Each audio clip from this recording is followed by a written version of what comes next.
Hello दोस्तों, अर्थ की पाठशाला के एक और एपिसोड में आपका बहुत स्वागत है। पिछले के 2 एपिसोड्स में हम इस बार के अंतरिम बजट में आई हुई योजनाओं पे चर्चा कर रहे हैं।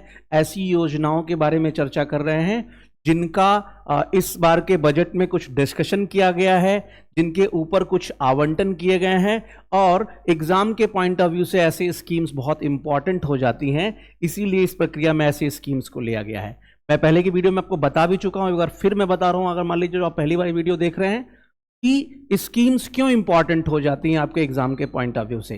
देखिए, ब्यूरोक्रेसी में जाने के बाद, ऐसे एग्जाम को देने के बाद से आप एक बात समझ लीजिए कि आप 2 स्थिति में होने वाले हैं। एक, जब आप नए नए ब्यूरोक्रेट्स बनेंगे तो जो भी आपके सीनियर ब्यूरोक्रेट्स द्वारा प्लान बनाए जाएंगे उनको आप इंप्लीमेंट करोगे। दूसरी चीज क्या है, क्या योजना के साथ आप करते हो? एक तो क्या है कि जब आप ब्यूरोक्रेसी में जाते हो तो 2 कंडीशन होता है। कंडीशन 1, जब आप स्टार्टिंग फेज में होते हो तो जो स्कीम्स, जो पॉलिसीज बनाई गई हैं उनको आप इंप्लीमेंट करते हो। डिस्ट्रिक्ट लेवल पे आपको पोस्टिंग मिलती है, ब्लॉक लेवल पे पोस्टिंग मिलती है, तो पहले से जो पॉलिसी बनी गई है यानी पॉलिसी इंप्लीमेंटेशन में आप पार्ट करते हो। और जैसे जैसे आप सीनियर बन जाते हो, यानी आप सेक्रेटरी बन गए, चीफ सेक्रेटरी बन गए, या फिर और उसी इक्विवेलेंट किसी पोस्ट पे गए आप, तो फिर प्लान मेकिंग में आप पार्टिसिपेट करते हो, पॉलिसी मेकिंग में आप पार्टिसिपेट करते हो। तो 2 बातें हैं, तो इसलिए प्लान एंड पॉलिसीज आपके एग्जाम के लिहाज से बहुत इंपॉर्टेंट, क्योंकि आपको 2 ही काम करना है। स्टार्टिंग में बनी हुई प्लान को इंप्लीमेंट करना है, लागू करवाना है, और जब आप खुद सीनियर ब्यूरोक्रेट हो जाएंगे तो आपको उस प्लान मेकिंग पॉलिसीज का पार्ट बनना पड़ेगा, उस प्लान को बनाना पड़ेगा। तो आपकी एक अच्छी समझ होनी चाहिए। तो प्लान एंड पॉलिसीज को लेके समझ एक्सपीरियंसेस के आधार पे आती है, लेकिन ब्यूरोक्रेसी में जाने से पहले आपके एग्जाम में ये बहुत इंपॉर्टेंट सेक्शन हो जाता है। इसलिए हर साल 2 question, 4 question plan and policy से आते हैं, ताकि मैं पहले बता भी चुका हूं। तो अब जो बचे हुए कुछ प्लान्स थे जो बहुत पॉपुलर हैं, उन प्लान्स को लेंगे हम, एक एक को डिस्कस करेंगे, और उन प्लान से रिलेटेड जो बेसिक कॉन्सेप्ट्स हैं जो आपके इस चैप्टर या सिलेबस से जुड़े हुए हैं, उसको भी हम साथ में डिस्कस करेंगे। तो चलिए अगला प्लान लेते हैं।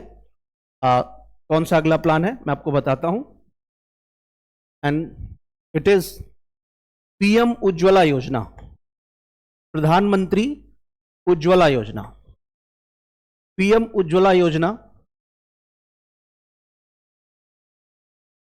और ये बहुत पॉपुलर स्कीम है, आप सब ने सुना होगा। अगर आप ग्रामीण क्षेत्र से जुड़े होंगे तो भी आपने सुना होगा। तो क्या है इस स्कीम से, एक बेसिक लेवल पे क्या सवाल आते हैं, स्टेट पीसीएस में और सभी जगहों पे क्वेश्चंस कैसे आते हैं, वो ये है कि ये स्कीम है ना, स्कीम से जो इंफॉर्मेटिव क्वेश्चंस आते हैं स्टेट पीसीएस में, यानी व्हाट, और स्कीम से रिलेटेड कॉन्सेप्चुअल क्वेश्चंस आते हैं या उसके प्रोविजन से रिलेटेड क्वेश्चन आते हैं यूपीएससी में। हम दोनों को कवर करेंगे इस चीज को समझने के लिए। क्वेश्चंस की प्रकृति के आधार पे आपको डिस्कस कर देता हूं, क्योंकि जब आप प्लान पढ़ रहे हैं तो आपको अप्रोच दोनों क्लियर होना चाहिए कि क्वेश्चंस कैसे आ सकते हैं। तो क्या है उज्ज्वला योजना, कब शुरू हुई उज्ज्वला योजना, इससे रिलेटेड क्या है, ये पीसीएस लेवल में क्वेश्चंस आ जाते हैं। प्रोविजंस या क्यों शुरू किया गया, ये चीजें आपको यूपीएससी के लेवल में आती हैं। तो दोनों को एक साथ कवर करेंगे। चलिए तो बात करते हैं, इसकी शुरुआत कब हुई? मई 2016 में। क्यों शुरू की गई? इसका उद्देश्य गरीबी रेखा के नीचे, बीपीएल, बिलो पॉवर्टी लाइन, जो महिलाएं हैं, विशेष रूप से ग्रामीण क्षेत्र के लिए, तो खाना पकाने के लिए इन्हें ईंधन उपलब्ध कराना, एलपीजी, लिक्विफाइड पेट्रोलियम गैस। अब 2 बातें हैं, समझिए इस चीज को लिए। इस उज्ज्वला योजना के तहत क्या किया जाता है, फ्री में गैस सिलेंडर दिया जाता है, स्पेशली रूरल एरियाज की ऐसी महिलाएं जो बीपीएल हैं, यानी बिलो पॉवर्टी लाइन श्रेणी में आती हैं, घर में खाना बनाती हैं। अब आप इमेजिन करिए गांव को, क्यों इसका स्कीम आया और कैसे और कॉन्सेप्ट से जुड़ा हुआ है, इसको हम जोड़ के बात करेंगे।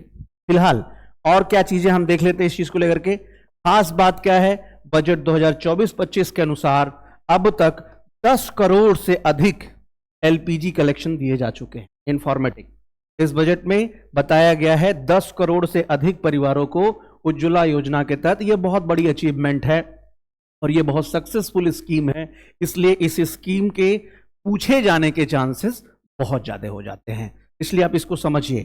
फिर कभी कभी पूछ लेता है कौन सा मंत्रालय इसके लिए नोडल मंत्रालय कौन सा है, तो पेट्रोलियम और प्राकृतिक गैस मंत्रालय यह है इस चीज को लेकर। और क्यों इसको शुरू किया गया, क्या इसके पीछे यह मुद्दा है, इसमें मैं बताता हूं, ठीक है, और गवर्नमेंट का क्या कंसर्न है।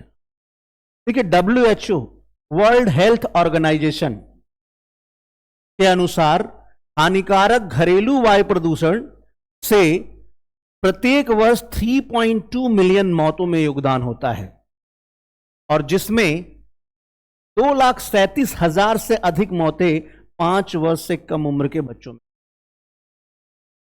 तो ये एक बड़ा रिपोर्ट है। तो सवाल है इस योजना की आवश्यकता क्यों पड़ी।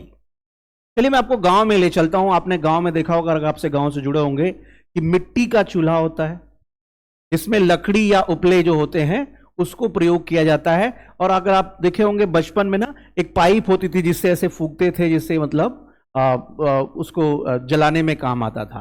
तो कितना धुआं निकलता है, इस चीज को देखिए, बहुत बड़ी मात्रा में धुआं निकलता है। और एक रिपोर्ट ये कहती है कि एक महिला जो सुबह शाम लकड़ी लगा के मिट्टी के चूल्हे पे खाना बनाती है, जो जितना गैस कंज्यूम करती है वो एक दिन में 22 सिगरेट के बराबर है, 22 सिगरेट के धुएं के बराबर।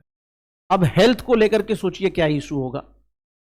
तो सवाल ये है कि ये स्कीम लाई क्यों गई, और ये WHO का आंकड़ा बताता है 3.2 मिलियन मौतों में इसका बहुत बड़ा योगदान है, जिसमें बच्चे इतने से ज्यादा 2,37,000 से अधिक 5 वर्ष से कम उम्र बच्चे मर जाते। तो ये आंकड़ा बड़ा खतरनाक है, इस ओर कोई फोकस ही नहीं कर रहा था। जिसका रीजन ये है कि एक दूसरी आबादी, मतलब मेल और फीमेल को लेकर के, उनके हेल्थ को लेके, बच्चे को हेल्थ के लेके कितना बड़ा ये कंसर्न था। और इसके कारण क्या होता है कि दो ऐसे इंडेक्सेस हैं, ह्यूमन डेवलपमेंट इंडेक्स और MPI, multi dimensional poverty index, जिसको हिंदी में कहते हैं बहुआयामी गरीबी सूचकांक। इन दोनों सूचकांकों में भारत का रैंक बहुत नीचे होता जा रहा है, जो कि इतनी बड़ी अर्थव्यवस्था होने के बावजूद भी एक चिंता का विषय है। तो देखिए एक स्कीम कैसे अन्य टॉपिक से रिलेट करता हुआ है। तो इसमें थोड़ा सा मैं डिटेल बताना चाहता हूं आपको कि सरकार ने ऐसा शुरू क्यों नहीं किया इस चीज को लेकर के। तो देखिए ऐसा है कि गवर्नमेंट के दो कंसर्न हैं। एक कंसर्न ये है कि गवर्नमेंट ये सोचती है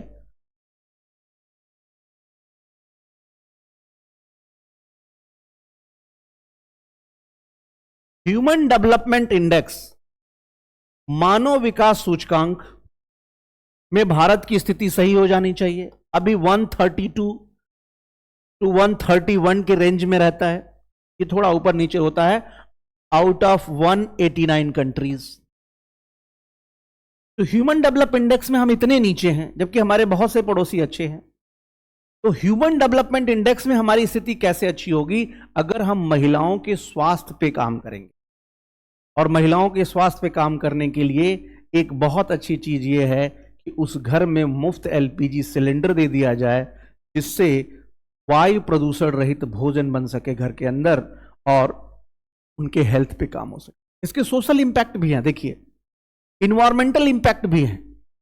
जब किसी एक योजना को कई एंगल से जोड़ने की कोशिश करोगे तो आपको समझ में आएगा। सोशल इंपैक्ट क्या है, इमेजिन कीजिए गरीब घर की लड़की है या महिला है कोई, उसके पास अपना कोई बागीचा नहीं है, लकड़ी तोड़ने के लिए किसी दूसरे बागीचे में जा रही है, वो चोरी चोरी उसे तोड़ेगी, तो लकड़ी खरीदने का पैसा नहीं है, तो उसका सामाजिक शोषण होने के भी चांसेस होते। दूसरा कंडीशन देखिए आप, पेड़ अब कट रहे हैं, लगा कोई नहीं रहा है, अगर लकड़ी ही बार बार हम यूज करते रहेंगे तो बड़े स्तर पे क्या है, आप देखेंगे, आप जब छोटे रहे थे तो आपके गांव के बाहर बहुत झाड़ झुरमुट या बहुत सारे स्तर पे पेड़ हुआ करते थे, अब वो खत्म हो रहे हैं धीरे धीरे, हम अपनी यूटिलिटी में उसको लेते आ रहे हैं। तो इन्वायरमेंटल डिग्रेडेशन से भी ये मामला जुड़ा हुआ है। तीसरा चीज, ह्यूमन डेवलपमेंट से कैसे इसका स्कीम का जुड़ा हुआ है। मैंने कहा मानव विकास सूचकांक के लिए एक जरूरी चीज ये है कि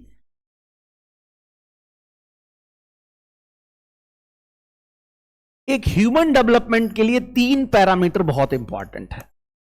मान लीजिए ह्यूमन है, कोई मेल भी हो सकता है, फीमेल भी हो सकता है। इसका डेवलपमेंट कैसे मानेंगे?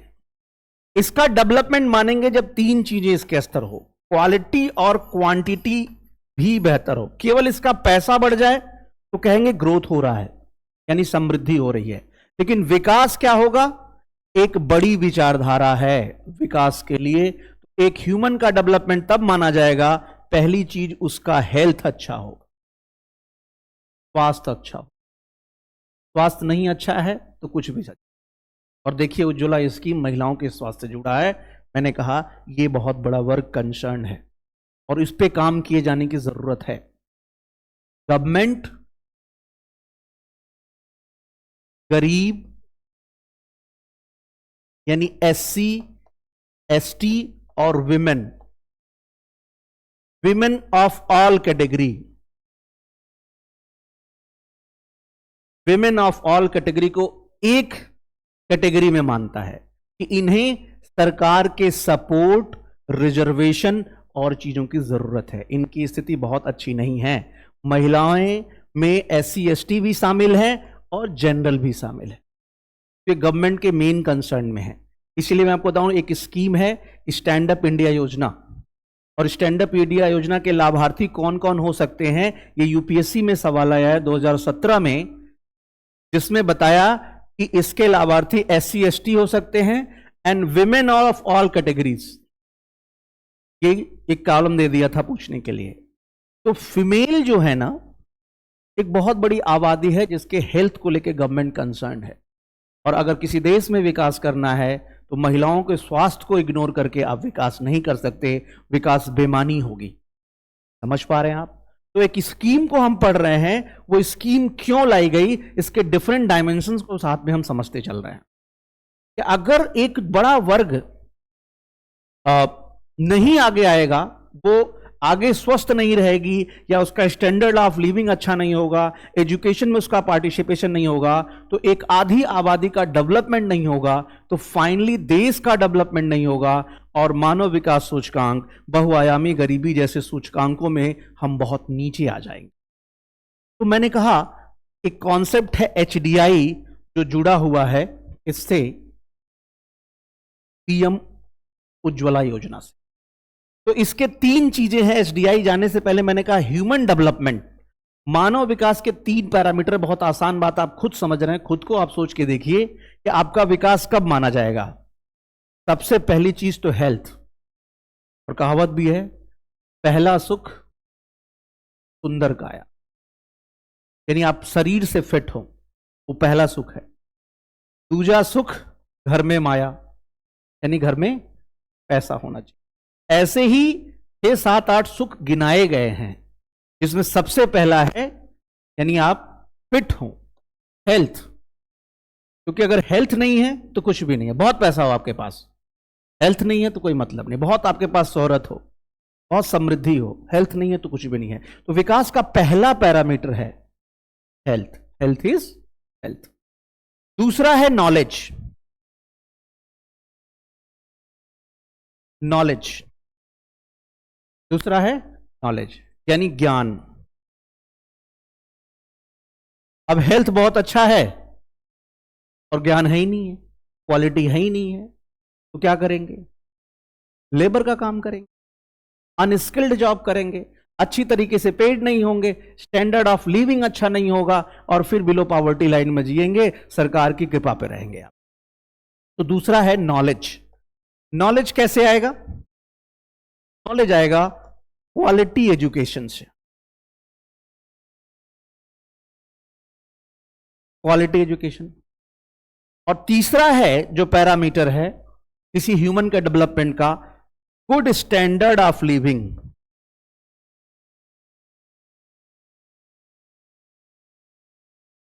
जीवन का बेहतर स्तर।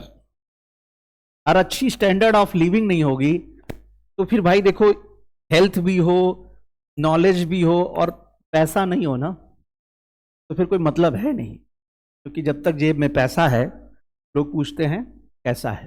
ठीक है, सच बात है, ये बहुत प्रैक्टिकल बात है। इसलिए मजबूत होना भी बहुत जरूरी है, यानी अच्छे स्टैंडर्ड ऑफ लिविंग के लिए। लेकिन अच्छा स्टैंडर्ड ऑफ लिविंग तभी फ्रूटफुल होगा जब आपके पास हेल्थ भी हो, नॉलेज भी हो। क्योंकि पैसा आप किसी तरीके से कमा सकते हैं, अनफेयर मीन से कमा सकते हैं, वो सस्टेनेबल नहीं होगा। इसलिए वो डेवलपमेंट का पार्ट नहीं, वो डिस्ट्रक्शन का पार्ट हो जाएगा। इसलिए केवल पैसे पे फोकस करके काम नहीं, हेल्थ पे, नॉलेज पे और स्टैंडर्ड ऑफ लिविंग, ये 3 पैरामीटर हैं। और इन्हीं 3 पैरामीटर के आधार पर ह्यूमन डेवलपमेंट इंडेक्स बना। आइए थोड़ा सा बात कर लेते हैं ह्यूमन डेवलपमेंट इंडेक्स में कहां से सवाल आ जाते हैं, कैसे आते हैं, फिर हम तुरंत स्कीम पे चलेंगे। हम फिर ह्यूमन डेवलपमेंट इंडेक्स HDI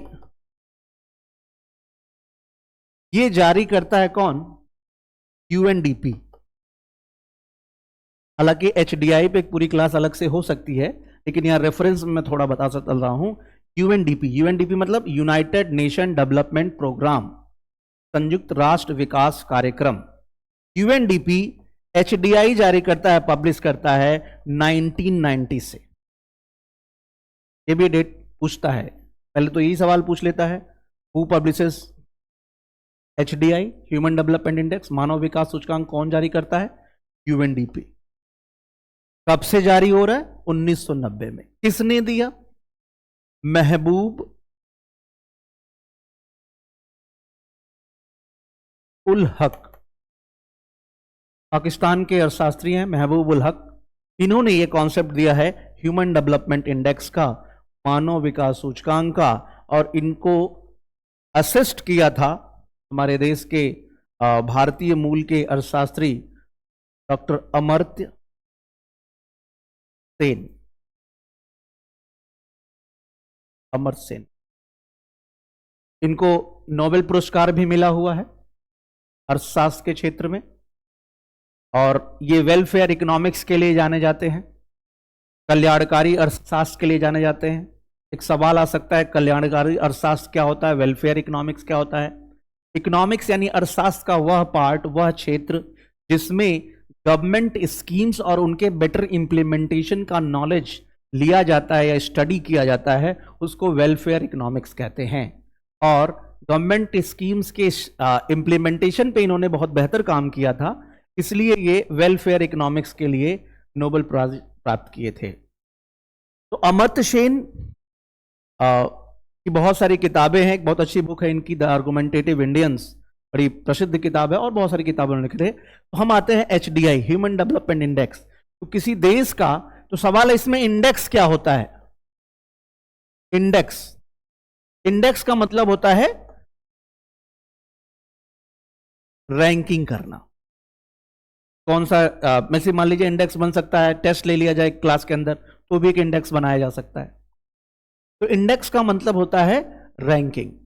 तो रैंकिंग बनाने के लिए हमें कुछ पैरामीटर भी बनाने पड़ेंगे। किसका? ह्यूमन डेवलपमेंट का। तो ह्यूमन डेवलपमेंट को मापने के लिए कोई मैथमेटिक्स का फॉर्मूला नहीं हो सकता है। इसलिए जब मैथमेटिक्स का कोई फॉर्मूला ह्यूमन डेवलपमेंट को मापने के लिए नहीं हो सकता है, तो इसलिए महबूब उल हक साहब ने कुछ डायमेंशंस और पैरामीटर्स, कुछ आयाम और उसके कुछ सूचक तय किए। आयाम यही 3 थे जिसके बारे में मैंने बताया था, उसको 3 नाम उन्होंने दिया, और फिर उसके लिए 3 इंडिकेटर्स बनाए। तो अगर मैं HDI के ह्यूमन डेवलपमेंट इंडेक्स, मानव विकास सूचकांक के, अगर मैं कुछ डायमेंशन की बात कर लूं और उसके इंडिकेटर की बात कर लूं, तो उससे थोड़ा और क्लैरिटी आएगी, और फिर हम इससे जोड़ पाएंगे PM उज्ज्वला योजना कैसे जुड़ा है, फिर हम स्कीम पे चले जाए। ठीक है, डायमेंशन इसके 3 हैं। पहला है, हिंदी डायमेंशन की होती है आयाम। पहला है लॉन्ग एंड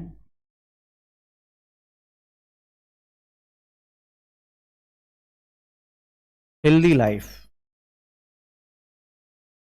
दीर्घ व स्वस्थ जीवन। दीर्घ व स्वस्थ जीवन कैसे पता करेंगे?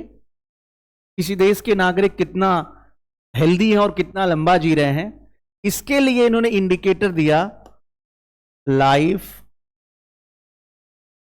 एक्सपेक्टेंसी, जीवन प्रत्याशा। जीवन प्रत्याशा यानी ऑन एवरेज किसी देश के नागरिक कितना दिन जी रहे हैं, ठीक है, उसको कहेंगे जीवन प्रत्याशा, लाइफ एक्सपेक्टेंसी। ठीक है। आजादी के समय भारत की जो जीवन प्रत्याशा थी लेस देन 40 थी, 40 साल से भी कम थी। अभी ये बढ़कर 69.5 ईयर तक हो चुकी है।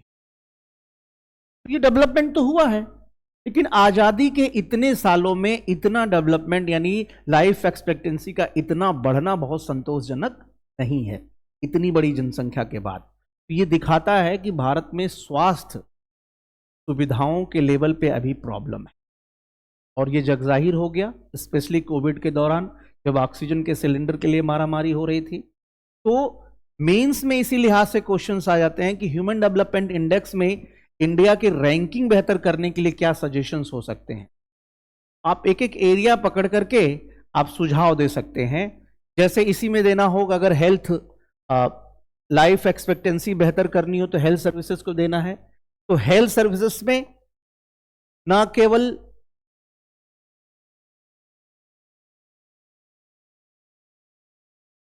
हार्ड इंफ्रास्ट्रक्चर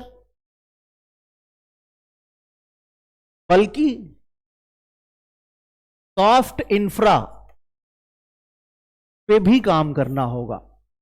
हार्ड इंफ्रा का मतलब कठोर अवसंरचना, यानी इसका मतलब क्या है, मेडिकल कॉलेजेस बनाने होंगे, हॉस्पिटल बनाने होंगे, ये है हार्ड इंफ्रास्ट्रक्चर, फिजिकल इंफ्रास्ट्रक्चर।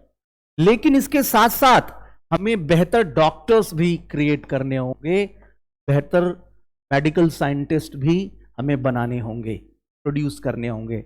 इन दोनों पे जब हम काम करेंगे तो हेल्थ फैक्टर पे अच्छा होगा, देश की बेहतर तरीके से जो डेवलपमेंटल प्रोसेस है आगे बढ़। दूसरा है दैट इज नॉलेज डायमेंशन, यानी ज्ञान।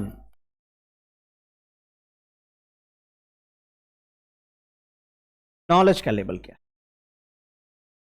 इसके लिए दो पैरामीटर्स हैं। कौन कौन से? एक तो है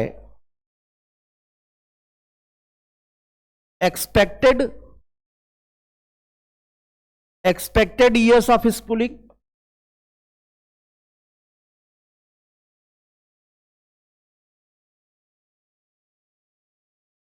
और दूसरा है मीन ईयर्स ऑफ स्कूलिंग। यानी एक्सपेक्टेड ईयर्स ऑफ स्कूलिंग का मतलब क्या हुआ,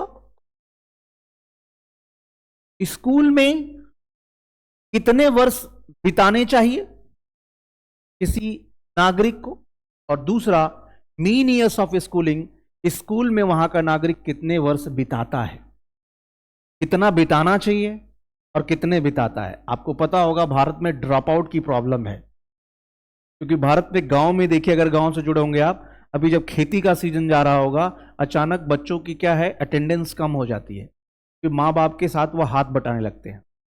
मिड डे मील के चक्कर में माँ बाप 100% रजिस्ट्रेशन के चक्कर में माँ बाप क्या होता है अपने बच्चे को स्कूल भेज तो देते हैं, लेकिन जैसे ही खेती के कामों में उनका हाथ बटाने लायक वो बच्चा हो जाता है तो वो अपने वहां से ड्रॉप आउट करा देते हैं। इसलिए आपने देखा होगा आपके घरों में अगर जो लेबर काम करने आते होंगे, आप उनसे पूछिएगा तो मैक्सिमम यही बताएंगे, जो थोड़े से उम्रदराज होंगे या जो भी लेबर होगा, बोलेगा या तो 5 तक पढ़ा है या कक्षा 8 तक पढ़ा है। ड्रॉप आउट की प्रॉब्लम यही सबसे बड़ी होती है। क्लास 5th में पहला ड्रॉप आउट होता है और दूसरा क्लास 8 में। तो कितने साल स्कूल में बिताने चाहिए और वो कितने साल स्कूल में बिता रहा है, ये पैरामीटर पे हम चेक करेंगे कि उस देश में नागरिक के पास नॉलेज का स्तर क्या है, ज्ञान का स्तर। और तीसरा पैरामीटर है, जो डायमेंशन है, वो है standard of living. Standard of living यानी जीवन का स्तर। इसके लिए है real per capita income. Real per capita income, वास्तविक प्रति व्यक्ति आय, real per capita income. Per capita income क्या होता है? पर कैपिटा इनकम यानी PCI, per capita income equal to national income upon population.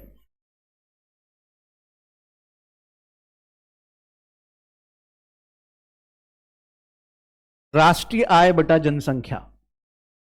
यानी देश की कुल नेशनल इनकम हम निकाल लें, देश के पॉपुलेशन से भाग दे दें, तो हमें पर कैपिटा इनकम निकल जाएगा। लेकिन अगर हम per capita income according to purchasing power पता करें तो हो जाएगा रियल पर कैपिटा इनकम।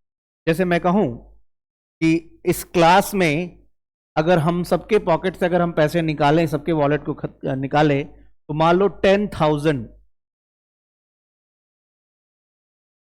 निकला और इस क्लास की जनसंख्या 10 है, इनकम पॉपुलेशन, तो इस क्लास का पर कैपिटा इनकम क्या है? वो होगा 1,000 पर पर्सन।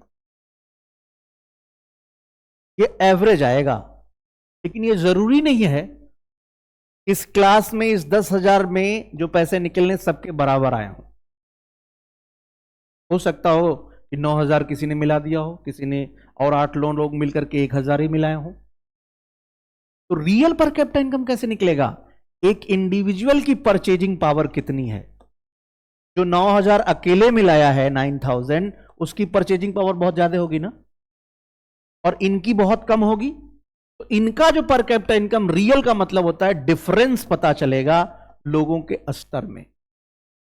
रियल पर कैपिटा, जैसे पूरे भारत का अगर पर कैपिटा इनकम निकालेंगे तो जो अंबानी का आएगा वही रामू का आएगा, लेकिन रियल पर कैपिटा इनकम क्या अंबानी रामू की एक बराबर होगी? मेरे ख्याल सब समझ पा रहे होंगे। इसलिए जरूरी है कि रियल पर कैपिटा इनकम से आपके स्टैंडर्ड ऑफ लिविंग का पता चलता है। फिलहाल बस इतना ही समझिए कि किसकी कितना पैसा किसके जेब में है, उसके हिसाब से उसके रियल परचेजिंग पावर पता चलती है और उसके आधार पर रियल पर कैपिटा निकाला जाता है। यानी कुल मिला के जो परचेजिंग पावर यानी खरीदने की ताकत, जो पैसे की ताकत अंबानी की होगी, वो रामू श्यामू की नहीं होने वाली। इससे हमें पता चल जाएगा कितना अंतर है लोगों के बीच में, तभी तो लोगों के रियल डेवलपमेंट का पता चल जाएगा। तो ह्यूमन डेवलपमेंट इंडेक्स के 3 डायमेंशंस और 4 पैरामीटर्स काम कर रहे हैं, ये आप मेरे ख्याल से समझ गए होंगे। इसमें जो पहला डायमेंशन है हेल्थ, उससे जुड़ा हुआ है क्या? प्रधानमंत्री उज्ज्वला योजना, और आगे चल के 2010 में एमपीआई लाया गया, multi dimensional poverty index, UNDP द्वारा ही, बहुआयामी गरीबी सूचकांक। ह्यूमन डेवलपमेंट इंडेक्स पे एक अलग से क्लास ली जा सकती है, उसमें और बहुत डिटेल में बात की जाती है, लेकिन अभी मैं कंसर्न केवल उज्ज्वला योजना को रख के बात कर रहा हूं, इसलिए मैंने बेसिक बातें आपसे बताई। 2010 में ह्यूमन डेवलपमेंट को और बेहतर मापने के लिए बहुआयामी गरीबी सूचकांक लाया गया। इस गरीबी सूचकांक में 2-3 बातें हैं इंपॉर्टेंट बहुआयामी गरीबी सूचकांक में। पहली चीज तो ये इंपॉर्टेंट है कि एमपीआई कब से जारी किया जा रहा है? 2010 से। ये फैक्ट है, याद कर लीजिए। मल्टी डायमेंशनल पॉवर्टी इंडेक्स कब से? 2010 से। कौन जारी कर रहा है वर्ल्ड लेवल पे? यूएनडीपी, अभी चर्चा किया, United Nation Development Programme. India में एमपीआई इंडिया कौन जारी करता है? बहुत इंपॉर्टेंट है, नीति आयोग। नीति आयोग जारी करता है। MPI India, multi dimensional poverty index, बहुआयामी गरीबी सूचकांक भारत, कौन जारी करता है? नीति आयोग जारी करता है। ये अपने आप में क्वेश्चन है, ठीक है। तो एमपीआई 2010 से जारी किया गया, और इसमें भी दो बातें कही गई। एक तो इसके 3 डायमेंशंस हैं और 10 इंडिकेटर्स हैं।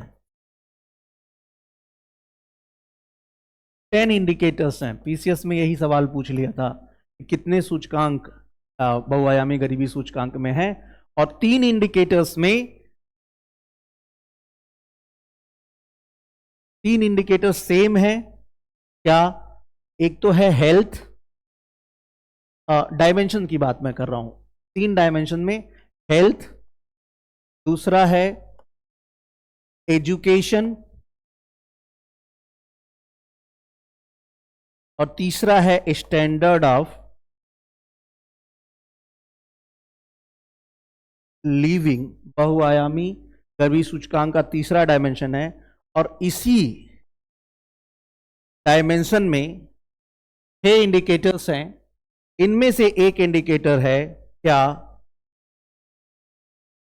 स्मोकलेस स्टोव, धुआं रहित चूल्हा। स्मोकलेस स्टोव यानी धुआं रहित चूल्हा कितने घरों में है, इससे जुड़ा हुआ है आपका पीएम उज्ज्वला योजना। ये बहुआयामी गरीबी सूचकांक में भारत की स्थिति बहुत बेहतर हो सके, मानव विकास सूचकांक में भारत की स्थिति बहुत बेहतर हो सके, और देश की आधी आबादी की स्वास्थ्य जागरूकता के लिए, उनके बेहतर स्वास्थ्य के लिए जो कॉन्सेप्ट लाया गया था वो है पीएम उज्ज्वला योजना। आई थिंक स्कीम किस इंटेंशन से लाया गया, उसके क्या पर्सपेक्टिव्स हैं, आपके कहाँ कहाँ वो स्कीम लिंक कर पाती है, ये मैंने आपको समझाने की कोशिश करी। एमपीआई और एचडीआई में डिटेल बाद में आपसे बात करने वाला हूं, लेकिन जब आप एक स्कीम को पढ़ रहे हैं तो उस स्कीम का कहाँ कहाँ रेलिवेंस है ये आपको समझना बहुत ज़रूरी है, और उस स्कीम से कैसे कैसे क्वेश्चंस आ सकते हैं वो मैंने आपको बताया, ठीक है। और ये जो आंकड़े हैं इन्हें आप यूज कर सकते हैं अपने मेंस आंसर राइटिंग में भी और प्रीलिम्स में, कि WHO का जो एक आंकड़ा है जो ये कहता है कि किस लेवल पे हानिकारक है घर में मिट्टी के चूल्हे पे बना हुआ खाना तो हानिकारक नहीं है, लेकिन उस प्रक्रिया में जो स्मोक का कंजम्पशन होता है बनाने वाले के द्वारा, घर के लोगों के द्वारा, और ये बहुत बड़ा कंसर्न आप गांव में देखे होंगे कि अलाव जला के ठंडी के दिनों में लोग बैठते हैं और फिर उसको कंज्यूम करते हैं। इसलिए देखिएगा कि जो विमेन हेल्थ को लेकर कंसर्न है गांव के अंदर, बहुत अजीब तरह की जो सोच है कि लोग खाने पे खर्च नहीं करेंगे, बेहतर न्यूट्रिशन पे खर्च नहीं करेंगे, लेकिन जब महिला बीमार हो जाती तो उसे ले जाते हैं हॉस्पिटल में, वहाँ हजारों हजार जब खर्च हो जाता है तो बड़ी ही मतलब एक इस भाव से लोगों से बताते हैं कि अरे 10,000 तो खर्चा कर दिया मैंने इलाज पे, इनके 20,000 इनके इलाज पे खर्च कर दिया। उसकी नौबत नहीं आती अगर 500 महीने खाने पे खर्च कर दिए हो। तो ये भी एक बड़ा माइंडसेट हमारा है कि हम अपना पैसा खर्च कहाँ कर रहे हैं। हॉस्पिटल दे देंगे, डॉक्टर्स को दे देंगे, लेकिन खाने पे खर्च हम कम करते हैं। ये भी एक कंसर्न है इस क्लास का कि इस पे भी हम लोग बात करें, समझे, जो भी ये वीडियोस देख रहा हो, कि पहला इन्वेस्टमेंट है आपके गुड फूड पे, उस पे करिए। गाँव में मैं बता दूं आपको कि बहुत से ऐसे फ्रूट्स होते हैं नॉट रीचेबल माने जाते हैं। अगर मान लीजिए गाँव में अगर कोई सेब लेके जा रहा हो, मतलब रियल रिस्क, मैं उसको डिमीन नहीं कर रहा हूँ, ये पक्का समझ लो डॉक्टर ने कंसर्न किया कि भैया इनको कुछ खिलाओ पिलाओ। तो हालांकि उसका बहुत बड़ा रीजन इन्फ्लेशन भी है, वहां उनके आय का स्तर उतना अच्छा नहीं है, लेकिन फिर भी जो मेडिकल फैसिलिटीज बेहतर ना होने के कारण उन्हें बहुत अधिक पे कर देना पड़ता है इन चीजों को लेकर के। तो फिलहाल ये योजनाएं जो रिलेटेड है इसको आपने देखा, और इसकी विशेषताओं में देखें तो जो एलपीजी परिवार होते हैं, सॉरी बीपीएल परिवार होते हैं, वही इसको ले सकते हैं, ठीक है। और स्पेशली बीपीएल परिवारों की महिलाएं।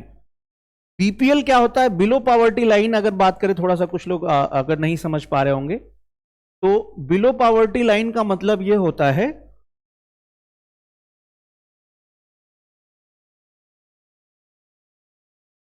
Below poverty line BPL. मैं थोड़ा सा बताऊंगा कि भारत में पब्लिक वेलफेयर है, लोक कल्याण की बात हो रही है, सरकार किसकी मदद करे? तो सरकार ने एक पैरामीटर बनाया। जब मैं गरीबी आपसे बात करूंगा तो वहां बताऊंगा सरकार ये लाइन खींचती कैसे है।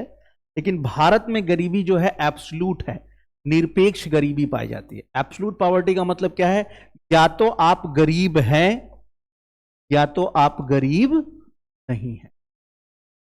तो एक पैरामीटर सेट किया जाता है और वो पैरामीटर होता है जीवन जीने के लिए आप जो खर्च कर रहे हैं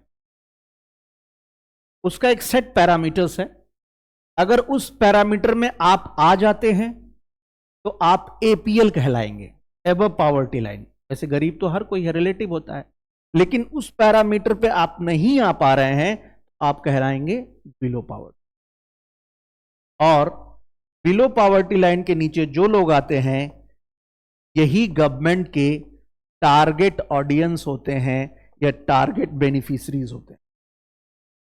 इन्हें ही गवर्नमेंट अपनी सारी सुविधाएं पहले देने की कोशिश, क्योंकि गवर्नमेंट का विश्वास इक्वालिटी पे नहीं है, इक्विटी पे है। सरकार का भरोसा सामाजिक न्याय पे है। सरकार का कहना है कि ये लोग हैं विकास के मुख्य धारा में शामिल नहीं हो पाए हैं, इसलिए पहले इनको विकास के मुख्य धारा में शामिल करना है। तो इनको पहचानना है, इनके लिए स्कीम्स बनानी है, उन स्कीम्स का इनको पहले लाभ देना है, उसके बाद जो बच जाएगा वो इनको करना है, एपीएल को करना। मेरे ख्याल से बीपीएल्स की थोड़ी परिभाषा आपको समझ में आई होगी कि बिलो पॉवर्टी लाइन वो लोग कहलाते हैं जो सरकार का एक मानक है। जैसे मैं अभी बताऊं, अगर कोई गांव का व्यक्ति है, और मैं सी रंगराजन कमेटी के आधार पे आपको बता रहा हूं कि अगर अपने खाने पे रोज 33 रुपए पर पर्सन पर डे, कहां? रूरल एरियाज में, यानी गांव में करता है तो वो गरीब नहीं है। और अगर इतना नहीं कर पा रहा है तो वो क्या होगा? गरीब होगा। खाने पे खर्च पर डे, इस हिसाब से ये इसको कहते हैं कॉस्ट ऑफ लिविंग मेथड, गरीबी के मापने का जो लाइन खींचने के लिए। यही चीज अर्बन एरियाज में 45 रुपीज है, 45 रुपीज है, ठीक है। तो रूरल एरियाज में ऐसे लोग, हालांकि इस पे बड़ी बहस चल रही है बार बार, अरविंद पनगाड़िया की रिपोर्ट भी आई थी इस चीज को लेकर के, अभी वो उसके बहुत सारे रिपोर्ट को बहुत लागू भी नहीं किया गया।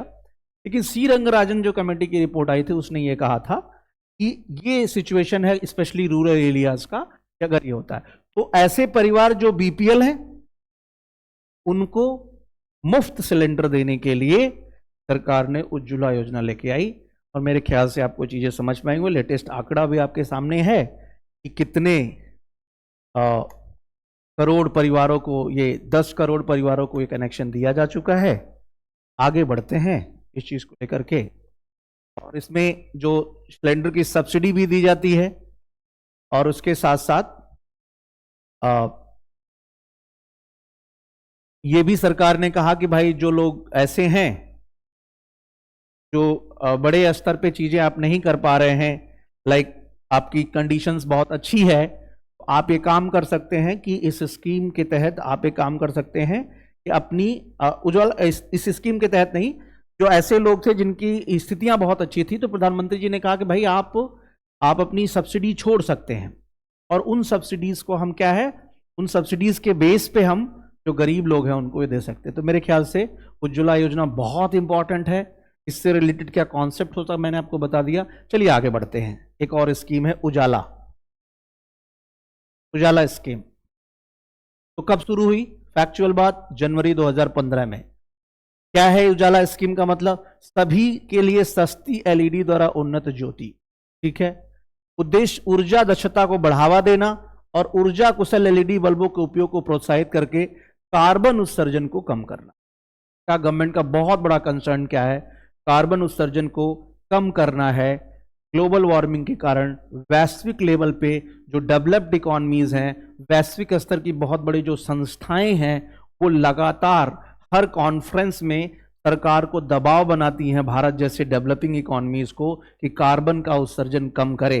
आपको फैक्ट बताऊं, अभी दुनिया में सबसे अधिक कार्बन का उत्सर्जन चीन करता है, उसके बाद नंबर 2 पे आता है भारत। तो कार्बन उत्सर्जन को कम करने के लिए भारत सरकार कमिटेड है वर्ल्ड लेवल पे।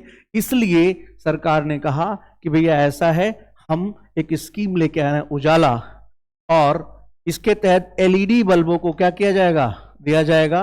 और बजट, इस बजट के अनुसार 24-25 के अनुसार 36.9 crore LED bulb, 72.2 lakh LED tubelights और 23.6 लाख ऊर्जा कुशल पंखे वितरित। ये आंकड़े आपके काम आ सकते हैं, आप इसे मेंशन कर सकते हैं। और इसकी नोडल एजेंसी कौन है? विद्युत मंत्रालय है। नोडल एजेंसी क्या है? विद्युत मंत्रालय है। इसका उद्देश्य क्या है? ऊर्जा की खपत को कम करके बिजली के बिल को कम करना, पर्यावरणीय प्रभाव को कम करना और ऊर्जा कुशल प्रकाश समाधानों, विशेष रूप से एलईडी बल्बों के व्यापक रूप से अपनाने की बात कही।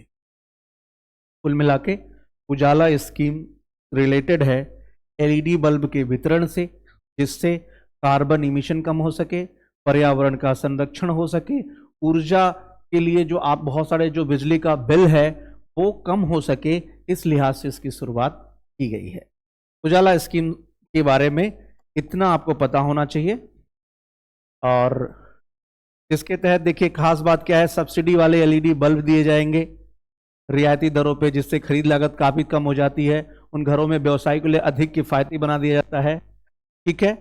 और ये जो बल्ब होते हैं, बढ़ावा देने से ऊर्जा उत्पादन से कार्बन उत्सर्जन को, बार बार मैं कह रहा हूं, कम होगा, पर्यावरण प्रदूषण कम होगा। तो इतना रिलेटेड है उजाला स्कीम, उससे जो आंकड़े हैं वो आप देख सकते हैं और ये चीजें। चलिए अब बात करते हैं अगली स्कीम के बारे में, जिसका नाम है पीएम गति शक्ति योजना। पीएम गति शक्ति योजना। पीएम गति शक्ति योजना क्या है? इस स्कीम के बारे में देखिए, गति शक्ति नेशनल मास्टर प्लान एक प्रमुख बुनियादी ढांचा विकास कार्यक्रम, जिसका उद्देश्य भारत में मल्टी मोडल कनेक्टिविटी बढ़ाने और रसद लागत को क्या करना? कम करना। यानी एक बहुत बड़ी समस्या है, भारत अंतर्राष्ट्रीय बाजारों में अपनी धमक वो नहीं बना पाता है, अपने एक्सपोर्ट को उस लेवल पे नहीं बढ़ा पाता है। इसका रीजन ये है कनेक्टिविटी, पोर्ट तक सड़कों से कनेक्टिविटी का कम होना, प्रोडक्शन कहीं और हो रहा है, पोर्ट तक पहुंचने में बहुत टाइम लगना। इस टाइम ड्यूरेशन के कारण चीजें बहुत ही स्तर पे गड़बड़ हो जाती है, जिसका फाइनली असर किस पे पड़ता है? हमारे एक्सपोर्ट पे पड़ता है। इस चीज को देखते हुए सरकार ने पीएम गति शक्ति स्कीम लाई, और इसके तहत 3 बातें इस बार के बजट में कहा गया है। ऊर्जा, खनिज और सीमेंट गलियारे बनाए जाएंगे, पोर्ट कनेक्टिविटी कॉरिडोर बनाए जाएगी और उच्च यातायात घनत्व वाले गलियारे बनाए जाएंगे। यानी कुल मिला के कि आपने देखा होगा ना कि सड़कों, हर शहर के बाहर ट्रकों की लाइन लग जाती है, रात में 9 बजे के बाद ही उनकी एंट्री होती है। पूरे दिन के टाइम सुबह 6 बजे से लेकर रात में 9 बजे तक ट्रक बाहर खड़े रहते हैं, या बाहर कोई ढाबे पे खड़े रहते हैं, रात के 9 बजे के बाद उस शहर में एंटर करते हैं। तो अगर हर जगह इस तरीके से शहर मिलते जाएंगे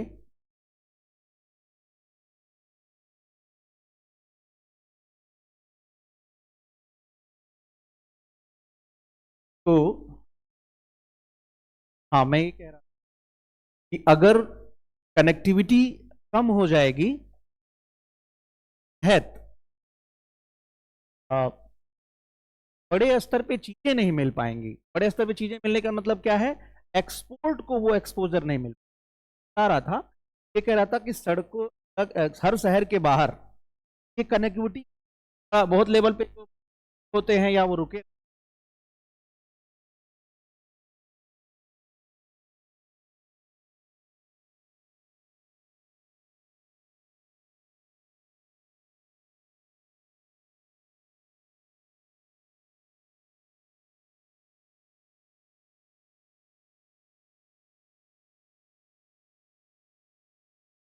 बाहर बाहर चली गई।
रहे हैं